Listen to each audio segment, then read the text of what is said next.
పాడాలి. తోడయ్యి తొండాలి రయ్యా దొరగో వారి బిడ్డల్లే పాపల్లే తల్లోయి నువ్వు చల్లగా చూడాలి దొరగోయి దొరగో వారి కోరుకున్న కోరికలే తల్లోయి నువ్వు తీర్చేటి తల్లివే దొరగా దొరగో విజయవాడ గ్యామలకే తల్లి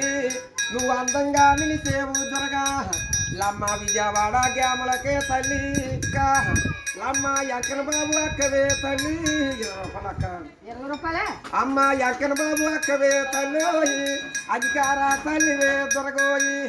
దొరగోయి అన్నవరంలో సత్యనారాయణ కాండ్రికోటలో నూకలమ్మ తల్లి పెద్దాపారలో మైడమ్మ తల్లి సింహాసాలలో అప్పనమాబు తలుపులమ్మలో తల్లి సాయి ఉండి భద్రాచలంలో రాముల వారు సీతాదేవి సాయి ఉండి వినాయకుడి స్వామి సాయి ఉండి అయ్యప్ప స్వామి తోడు కలిగి ఆంజనేయుల స్వామి సాయి ఉండి లక్ష్మీదేవి తోడు కలిగి సాయిబాబుల సంపదలు కలిగి వెంకన్న బాబు దివిని కలిగి మంగాదేవి తోడు కలిగి ఆ బెయ్యవాడ దుర్గతల్లి సాయి ఉండి అయ్యారు కొడుకులు కూతుళ్ళకి సక్కన ఉద్యోగాలు రావాలి సక్కన జాబులు రావాలి సక్కన చదువుకోవాలి అయ్యా డాక్టర్లు అవ్వాలి ఇంజనీర్లు అవి కలెక్టర్లు అయ్యి బుద్ధిమంతులు అయ్యి జ్ఞానవంతులు అయ్యి ఆరోగ్యంగా ఉండి వారి భూమి పుట్టల సలగా ఉండి పాడి పంటల సలగా వరిదల్లి ఆవులు కలిగి గోవులు కలిగి పాడే కలిగి పంటలు కలిగి వారి కట్టుకున్న బిల్డింగులు కూడా సలగా ఉండి అయ్యా మనకు ఒక 50 రూపాయలు ఇస్తారు ఇంట్లో 1,00,000 రూపాయలు కలిగి ఆ బెయ్యవాడ దొరకతల్లి ఎల్లప్పుడూ సలగా చూస్తా ఉండాలి బాబు.